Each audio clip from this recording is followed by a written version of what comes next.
Alô, gente de todo o meu Brasil. Você que está onde você estiver, vai o meu abraço, seja bem-vindo a este canal. Você é coisa nossa, você meu irmão, minha irmã. E o título da mensagem que eu tenho é essa: Os inimigos de Deus. Eu quero agradecer de coração nosso irmão Moacir, que tem sempre, não é só ele, mas eu sempre vejo aqui no comentário, vamos ajudar este canal a crescer. Vamos incentivar este canal. Eu te agradeço, meu irmão Macir, de todo o meu coração. Você e os demais, as irmãs e irmãos que têm aí passado. Eu fico tão feliz, tão contente quando eu olho e vejo os bons comentários que chegam. Tem alguns, aqui de vez em quando, mas eu não dou importância para isso, como dizia um pregador, eu posso citar o nome dele, que eu não estou ofendendo em nada. O Silas dizia assim: quem atira pedra de longe não me atinge. Aí pode atacar a pedra de longe. Se ele está no outro estado me atirando pedra, não vai chegar em mim. Agora, aquele que está próximo de mim, se ele me atirar uma pedra, vai me acertar. Então, o que você faz, o que você fala da vez contra, isso não me atinge. E eu estou muito longe. Eu estou aqui já aí milhares, talvez aí, dependendo aí, 3, 4 mil quilômetros longe. Você nem sabe onde eu estou. Então isso não me atinge. Mas agradeço àqueles que têm mandado os seus bons comentários. E a mensagem que eu tenho, como eu já disse, os inimigos de Deus, porque na verdade o apóstolo Paulo, escrevendo, ele diz assim: muitos que se diz ministros de Cristo, ou até mesmo apóstolo, têm se tornado inimigo da cruz de Cristo. Ele não estava dizendo do madeiro, da madeira, mas ele estava dizendo daquele que na cruz morreu, daquele que fez o seu dever, o seu bom feito no madeiro. Ele se torna inimigo dele. E eles ficavam muitas vezes, o apóstolo Paulo ia na frente pregando, e eles vinham atrás despregando, desfazendo. Mas hoje, eu pergunto, acabou? Será que foi só no tempo do apóstolo Paulo que existiam os inimigos de Deus? Hoje, esses grandes, que se diz grande, que na verdade são todos iguais. Porque Deus olha para nós, não existe, são todos iguais. Não existe nível mais alto, nem mais, são todos. Eu sou o quê? Você é como o próprio Jesus disse para um mestre em Israel. Tu é mestre em Israel, Nicodemo. Eu fiz uma pergunta e você não sabe? Você é mestre. Você é respeitado. Nós vemos aquele Caifás, né?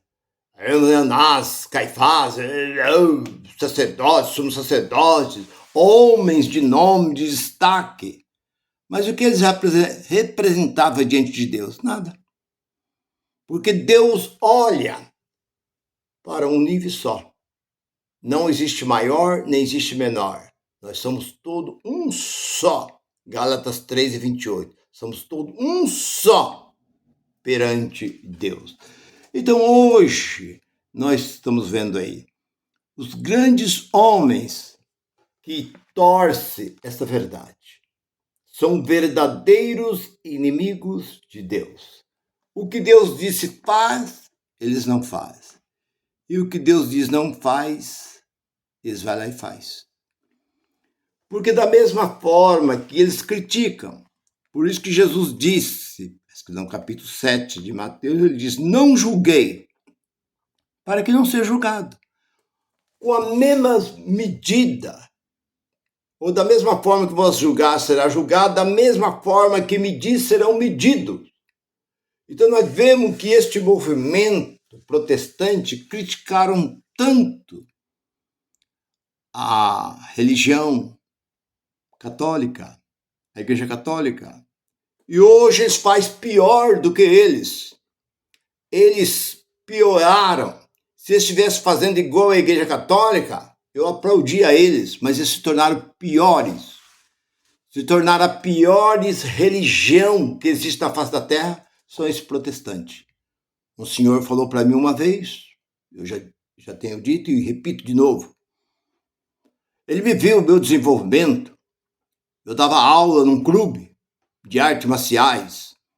E eu era uma pessoa muito popular no meio do povo, ali, era motorista de uma empresa, ali na Baixada Santista. E ele disse para mim, fala até o nome dele, nem sei se hoje ele está vivo, naquele tempo ele tinha seus 45 anos, por aí mais ou menos, quase 50 anos. Ele disse, ô Nilson, é verdade que você é crente? Aí eu fiquei um pouco meio desajeitado. Eu estava começando, tinha começado em 77, isso foi por volta de 80, 81, por aí. Ele falou assim, eu não tinha nem batizado ainda. Eu batizei em 82. Eu estava enrolando. Eu entrei, mas como se diz, num pé aqui, outro pé lá. Acreditando e desacreditando. Eu não fui mergulhando de cabeça nesse negócio, não. Mas ele disse, é verdade que você é crente? Eu falei, rapaz, eu tô frequentando, eu tô indo, rapaz, você é uma pessoa tão legal, todo mundo gosta de você, e você entrar dentro dessa religião, a pior religião do mundo, é essa religião de crente, daí não presta. Ele falou, e aquilo, eu fiquei com aquilo na cabeça, e eu não gostei, mas hoje está certo. Ele estava dizendo a verdade. É a pior religião que existe na face da terra, se chama protestante. É a pior religião. Porque eles protestam contra o próprio Deus. Porque de evangelho não tem nada. Evangelho são as cartas de Paulo. Paulo pregou o verdadeiro evangelho. Que nem Pedro, nem Tiago, nem João, nem Filipe, nenhum dos apóstolos pregaram o verdadeiro evangelho. Eles pregaram o legalista. O que pregou Jesus? Jesus pregou a lei. Ele diz, eu não vim destruir, eu vim cumprir. Então Jesus foi cumpridor da lei. E os apóstolos pegaram o mesmo método de Jesus e seguiram, pregando circuncisão, guardar o sábado, dízimo, batismo,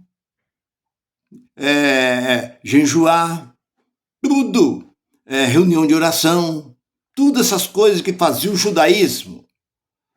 Eles continuaram fazendo. Então, o verdadeiro evangelho está nas cartas de Paulo. Por isso que ele disse no capítulo 1:16 de Romanos, não me envergonho, porque naquele tempo, o povo ser ali fariseu, saduceu, era a maior religião da época.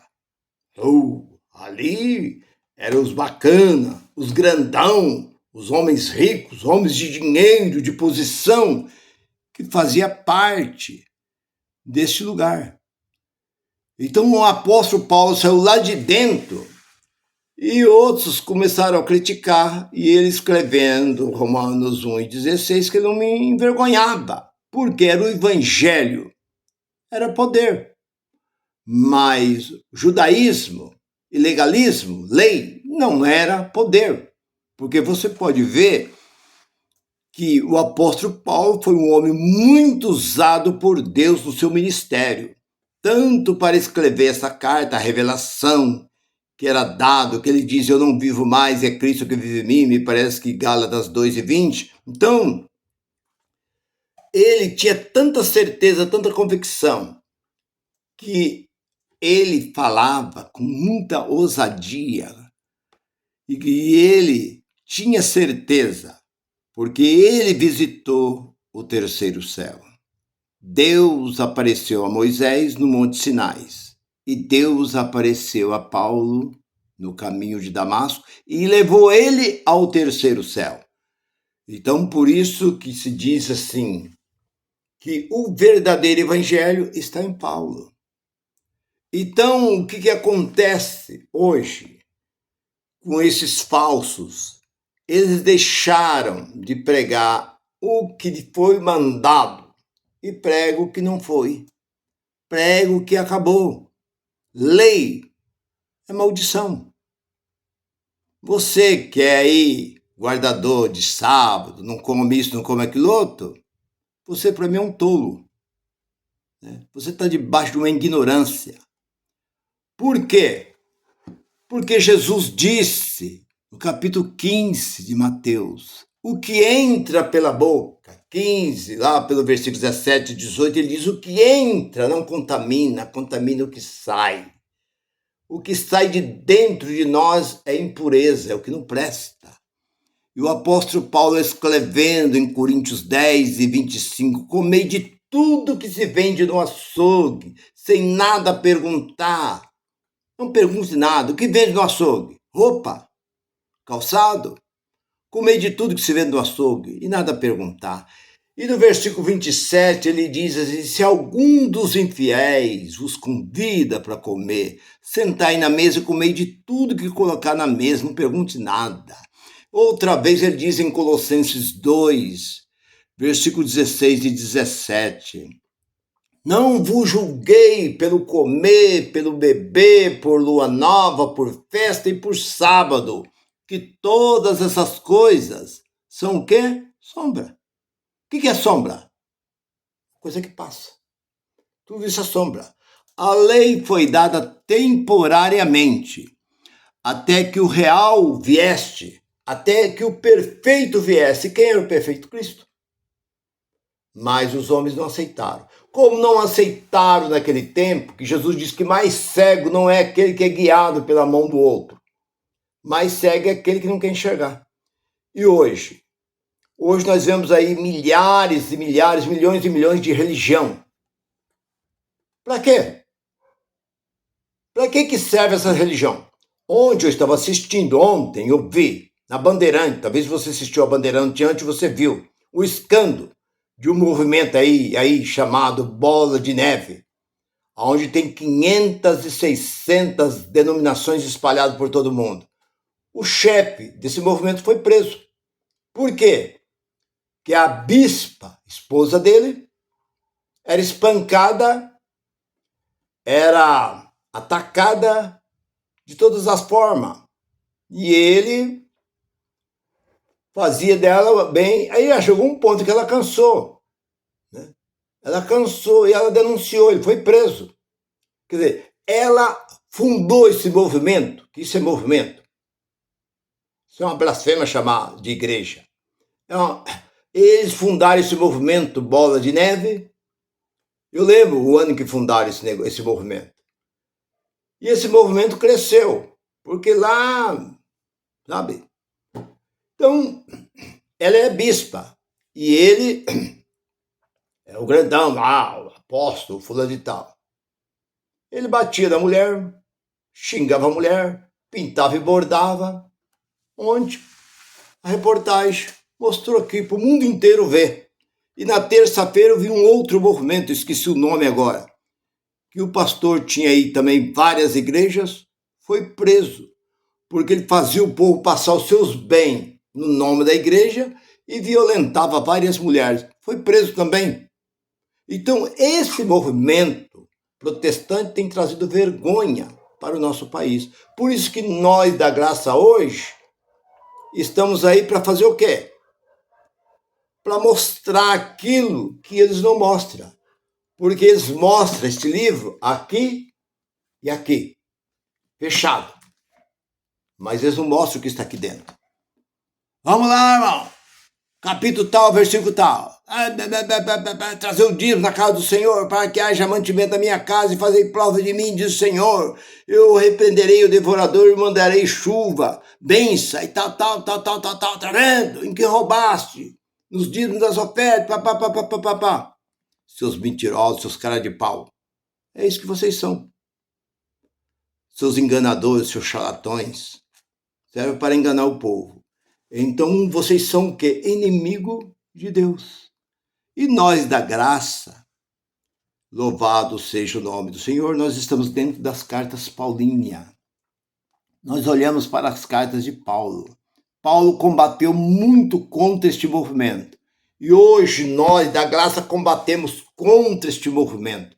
Nós não somos contra a sua pessoa, porque você está sendo enganado. Você é vítima aí dentro. Porque eu também fui vítima. Fui vítima há 46 anos aí dentro desse curral, dessa gaiola. Vi preso ali dentro, dando, tirando, muitas vezes. Eu conheço gente aí, eu não cheguei a fazer isso, mas eu conheço gente aí que pegou dinheiro emprestado, fez empréstimo para dar nesse movimento aí, para não estar em falta com Deus. Que falta que você tem com Deus que Jó falou? Jó disse assim, eu não devo nada a Deus, eu não tenho que dar nada a Deus, porque tudo é dele. Eu não tenho que dar nada a ele, nem devo nada a ele, porque tudo é dele. Então eu pergunto, Deus não quer nada seu. Olha para 17:25 de Atos. Deus não quer nada de você. Deus não quer nada de mim. Deus não quer nada. Sabe o que quer nada? Nada. Ele é autossuficiente. Ele diz que não é servido por mão de homem. Ele não precisa de nada. Se você fazer bem, se você fazer um boi, como diz o ditado, se você não fazer uma boiada. Você sai na rua entregando um folhetinho, achando que está fazendo uma grande coisa para Deus. O que você está fazendo para Deus? Você está fazendo para a empresa que você está. Que atrás tem um carimbo. Eles são tão cara de pau que eles batem um carimbo atrás, dando o nome do camarada que é dirigente, a rua, o bairro, o número, o telefone, tudo aí. Você está fazendo propaganda para eles. Eles te pagam para você fazer propaganda. Então eu fiz muito isso. Distribuindo folheto, achava que estava fazendo alguma coisa para Deus. Então eu passei por isso. Por isso que nós, da graça, não só eu, mas eu creio que os demais companheiros da graça, nós não somos contra vocês. Somos contra o sistema. Esse sistema fraudulento, mentiroso, que só existe para tomar dinheiro. E as nossas autoridades parece que estão cegas, não estão vendo isso aí. Até hoje, mas eu já sei por quê. Por que nenhum governo, ninguém se levanta contra esse movimento? Esse movimento é poderoso. Esse movimento tem um grande poder. E por isso que eles não se levantam, porque quando chega na época da eleição, eles precisam desses movimentos. Eles conseguem se eleger através desses movimentos. Por isso que eles não se opõem nesse movimento. Então, os verdadeiros inimigos de Deus são eles. E nós estamos aqui para te alertar. Para te alertar, para te mostrar que você está num caminho sem fim. Não existe fim nesse caminho. Pessoas nascem, vivem, levam seus filhos crescem, se tornam obreiros, se torna lá dentro líder, morre, vem outros, gerações após geração. E o que acontece? Deus não tem nada a ver com este movimento, porque isto fere este livro de Deus. Por isso, eu estava ouvindo agora, para terminar, eu estava ouvindo agora, essa semana, acho que foi domingo, eu estava ouvindo um depoimento do irmão.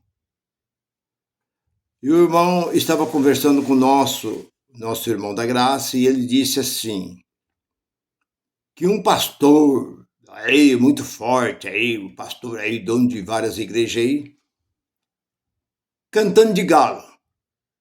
Porque Deus está presente na nossa igreja, porque Deus tem feito grandeza, Deus tem feito maravilha. E esse irmão da graça, que tem até um canal, ele disse assim, mas Deus não está na sua igreja. Mas como Deus não está na minha igreja? Deus não está. Como você pode dizer que Deus não está? Mas está na Bíblia. Como está na Bíblia? Eu sou pastor, nunca vi isso dentro da Bíblia, então. Aí que está. Aí que está. Você é pastor e nunca viu. Não, onde está isso? Abre lá 17:24 de Atos. Ele abriu, quando ele leu, ele fechou a cara e foi embora. Nunca mais falou com esse irmão. Agora eu pergunto, o que eu tenho a ver com este livro? Foi eu que escrevi? Foi eu que pus? Irmão, nós obedecemos a Bíblia. Estamos dentro da Bíblia. Porque a Bíblia é a palavra de Deus. Apanhar no peito. Hipócritas. É isso que você é. Põe ela debaixo do travesseiro, dorme. Eu durmo com a palavra de Deus. A igreja que eu estava, quando foi fazer ali o fundamento da igreja, o início da igreja, abriu um buraco, fizeram uma caixinha de cimento, pegou o nome de todo mundo, colocou ali, o meu nome, inclusive está lá, e pegaram uma Bíblia. Esta igreja está sendo fundada na palavra de Deus. E pôs uma Bíblia, enterrou, foi isso aqui, vai ficar para sempre lá dentro. O que é isso? Tolice. Não é nada mais que isso. Enterrar papel com tinta e dizer que isso é a palavra de Deus? A palavra de Deus não precisa de papel e tinta. Jesus diz, as minhas palavras são espírito e são vida. Ela não está presa a nada. Por isso que os apóstolos não precisavam de Bíblia para pregar. Ele não precisava desse livro para pregar, porque a palavra já estava no Espírito e o Espírito estava dentro dele. Meu irmão e minha irmã, se você gostou da mensagem, se a mensagem te alertou em alguma coisa, fica conosco. Se você ainda não é da graça, vem para a graça correndo. Se você não é inscrito, inscreva no meu canal, divulga para que nós possamos crescer junto. Graça e paz para todo. Goodbye.